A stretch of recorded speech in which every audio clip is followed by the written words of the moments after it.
you. Right, but I agree with what Corey's saying. You know, where's the priorities lay? Well, and it seems to me wouldn't it be fair for a driver to know where the priorities are? You know, I mean, as far as getting DQ'd for a brake caliper and not for body width, or any other rule, whatever it might be. Is it subheading 6, subheading B, section 2.1? Right. It seems to me that there seems to be a lot of the way the rules are written in the IMCA language, a lot of contradiction. Well, any of them body rules, there's min max. You know, I mean, so that stuff's pretty simple, really, when you boil down to it. But what we're talking about is priority, why one gets DQ'd and the other one doesn't. Oh, sure. And that should be in the rule book, I would imagine. Well, because we know IMCA is strict. We know they are strict when it comes to their rules. I respect that. Absolutely. It's just that was, to me, was a confusing thing. Was, okay, this person's going to get, go home and fix this. That person DQ'd from a top 5 spot. Yeah. And it doesn't matter what the infraction is. Right. If there's an infraction and the verbiage in the rule book says this is not allowed. Do you see where I'm going with it? Totally. A little bit. Yeah. But, there's some stuff in the rules that, it's like... Is there any type of grace period with flapper IMCA? Valve in the fuel cell. If you didn't have a flapper valve in the fuel cell, should you get disqualified for that from, if you won and you didn't flip over and catch on fire, should you get disqualified flapper valve, for not check having valve, a flapper same thing, valve right? No. Flapper valve. There's a flapper valve that's underneath where you take the gas cap off. Right. That closes there. Right. So the check valve is on the vent. Right. And so you've got a check valve and you've got the flapper valve. Okay. A flapper valve, you have to have it for IMCA. Mm-hmm. So should you get be disqualified for not having a flapper valve, or if your flapper valve broke off if the and was rules laying in the tank? the rules say you're supposed to have it, you should have it. But is that going to take priority over the brake thing? Where I don't know. I don't know. The brake guy gets DQ'd and the flapper guy doesn't. I mean, if the rules say you got to have it, you got to have it. Yeah, you should get disqualified either way. Right. I mean, if it says you need to have it, you need to have it. Absolutely, I agree. It's dumb. I guess argue it all day long, so why keep arguing? We can. That's the thing. It's just the confusion that comes along with that, and the way it's written and how it's enforced is there's got to be some type of clarification for everybody, or we need clarification is what it is. I think it goes back to something we said earlier, is simply teching these cars on a weekly basis. Your racetrack should, especially if you're running IMCA cars, should have an IMCA tech team of 2 or 3 guys checking every car to make sure everything is legal. Just like they had come with the series. Right. Yeah, absolutely. Oh, never mind. Go ahead. Sorry, never mind. Brainstorm. You just always got to, like... Right. She was going to try to talk race cars. Fizzled out. I'm going to try. Yeah, I'm going to try to talk about what I don't know what I'm talking about. That's fine. Hey, I do it all the time. Yeah, clearly. We do. We do a good job. Oh, Corey, of it. I know. We I do hear a it good all job day, of every it. day. The tough part is finding guys that have that much free time that are smart enough to be in that position. Mm-hmm. I mean, I've seen some guys back in the days in Willamette. We've had some of the best coffee cup holders that walking around the pits I've ever seen. And they were called the tech guy, and they would pick on a wheel, or something, that was quite legal, but they've got a problem with that wheel for some odd reason. I mean, and there wasn't even a rule against wheels. Mm-hmm. If you tech one, if you tech every week, then you can't just pick and choose when you're going to tech somebody, I think. I agree. How are they going to know if something's wrong or if there's something off that they had no idea that was against the rules? I checked it last year. It was okay. Yeah. Yeah, right.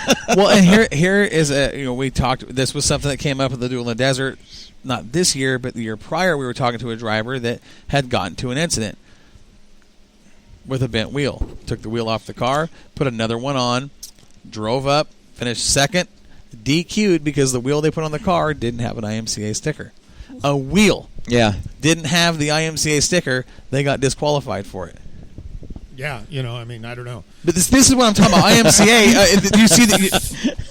I agree with you 100%. I mean, it's just to see what IMCA does. It's so confusing. I don't understand the thought process and a lot of that stuff. Well, a lot of the stuff is these companies, they actually have to, get into the IMCA and they get their stuff put in there, and I would assume they're sponsoring a little bit of money to get IMCA to use their products and make them IMCA legal. I can see that. And, I can see that. They have to follow a spec, obviously. James Whitehouse just hit us up and says, Tom was the only guy to ever tech my car. Where are you?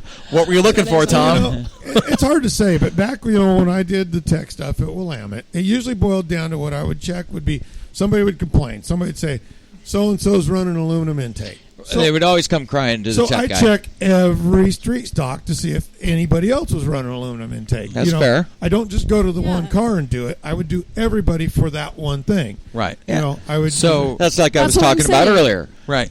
So as a former tech guy, you know the rules. Okay. Do you wait for somebody to complain about something, or you just say, okay, this week I'm going to look for this, this, and this? Well, back then, along with being tech guy, I ran the tow trucks, the flag stand, ran the pits. Mm-hmm. I mean, I did all kinds of different things. So it usually boiled down to the racers. A lot of them are their best police.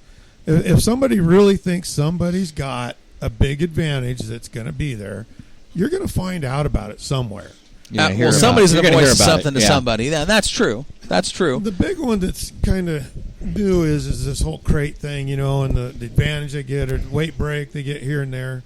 What would be nice is if somehow they were getting tech, because, I mean, anybody can buy the ceiling bolts. You can go on eBay and buy all the ceiling bolts you want, and if it doesn't have to be IMCA, it doesn't even have the IMCA tags on it. It just has the ceiling bolts in it.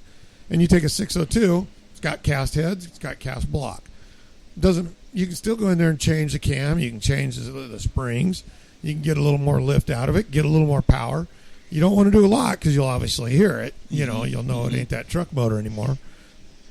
But, it's those kind of things. If they're going to get the weight brake and the spoiler, it would be nice if they were getting tech to prove that they're really a legit 602. And I'm sure the guys in the late models feel the same way about the 525s and the 604s. If those guys are going to get to run them, anybody can buy ceiling bolts. Get those valve springs checked. Check the cams. Make sure they're not lifting more. Check cubic inches. Check all that. If you get brakes for it, you got to check it. Mm-hmm. It's kind of like Grove there years back. They had a half-inch lift rule on their cam, but they never pulled a valve cover to check it. Right, right. And you hear these cars going bop, bop, bop, bop. It's like, that ain't a half-inch lift cam. Yeah. So James Whitehouse has got a very good memory. I asked Tom, I said, what were you checking for? He says, body height, 37 inches, intake, heads, and safety. He knew exactly what you were looking for. Super specific. Well, that would have been on his sportsman car then, not his street stock car. But yeah. Could have been a J car back then. Right, J cars, open back ends. But anything that had an open back end, Mm-hmm. I had a bar that had the 3 different sizes on it. I could check all 3 classes with one bar. To the top of the deck. Top of the deck. Yeah. So, and that's the thing. It'd be interesting to see how they make that determination from race to race. What they're going to, the big races, they were looking at everything. I mean, Dual and Bakersfield, they went over those cars. Yeah, they were everything. Yeah. There was guys, and there was a lot of guys got set back. I think they had like 4 guys, I believe, maybe 3 per car. I think there was 4 when they came up there to sign in at the Dual. Right. When you signed in, it was the first thing that happened. And and some of that, it's just. It's bad for the guys that come locally that don't get tech, and some of it's just ignorance, that they don't know better. They build their own body, they build their own nose, and, they don't think that little 1/8 of an inch is, going to hurt anything or they're going to check for it. But they do. I mean, they check it, and you've got to be a little bit more nats or, your nose has been pushed down and you fixed it again and you didn't check to make sure you were exactly 4 inches anymore or whatever. Right. And so if you're not getting checked weekly, you get a little ignorant maybe or a little lax about things that you should probably be a little more on top of. Mm-hmm. And then it hurts when you go to that big race and you get caught on it. And or on the series. I mean, Curtis was really in the deal until that happens. I mean, on a series like that, you get DQ'd, you lose your points, you're out. I mean, you're racing for 10th, 12th place. Yeah, and kudos to Campos. I think he still came back for like a 7th place finish in points, with 1 DNF or in that, or disqualification. Right. But he drove great pretty much the whole week. Yeah, he was fast. He has been really fast all year. Lightning has fit him very well this year. It's just been he's been good. He's not a bad driver. It's funny because 3 years ago, when he was running his late model, I mean it was the guy would be leading and something would happen late in the race on a restart and he finished second. He's one of those guys, and you don't see this happen very often. Get out of a late model, make the transition to an IMCA modified, and just instantly find success. I've only seen a few guys do that because the cars are so different. There's so much less rubber underneath you and the way they're set up.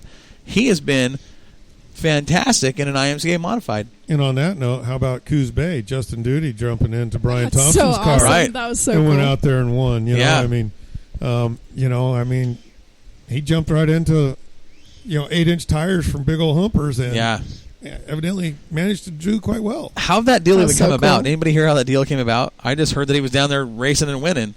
Well, I think he was kind of helping Brian with setup on the car through the series. Yeah. And then that non-points race opened up That in Coos midweek Bay, gamble, evidently, and Brian said, "Let's go," and you want to drive, and being Justin's like, "Okay, Yeah. Well, yeah.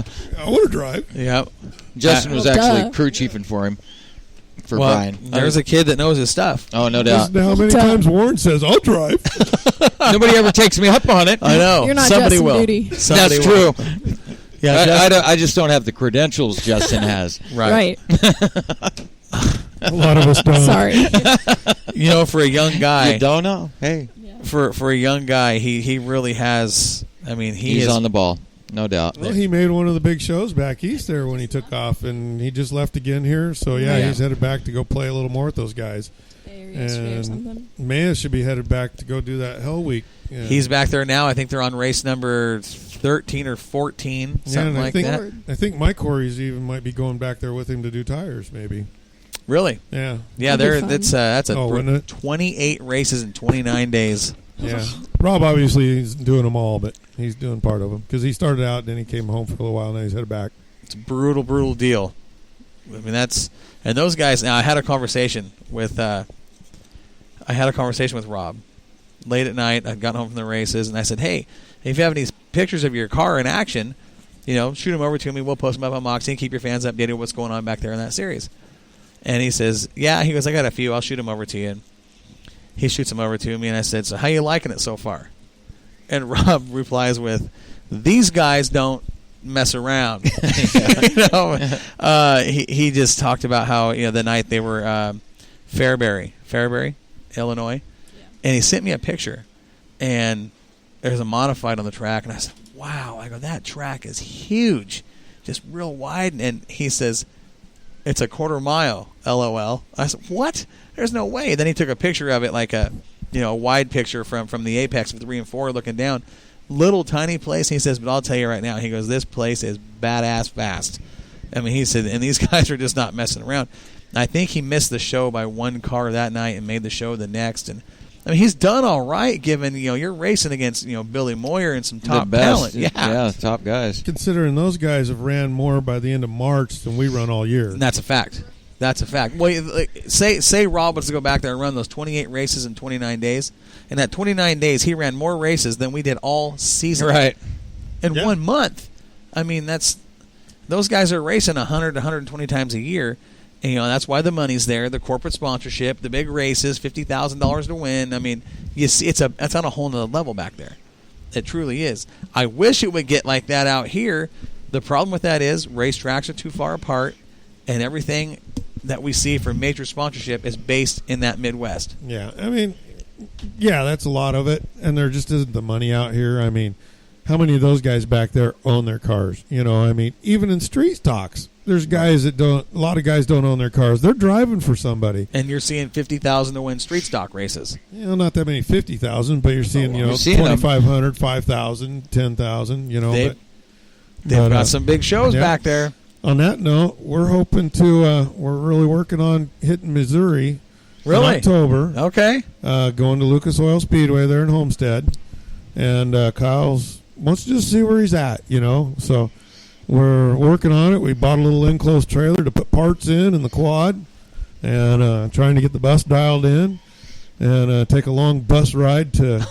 I love it. Taking the bus? I love the it. bus. Why not? I mean, You Hell got to yeah. get all the local So- drivers to sign you outside with spray cans or something. How did that come about? Kyle found the race online and said, I want to do this. Okay. and What's so it pay to win?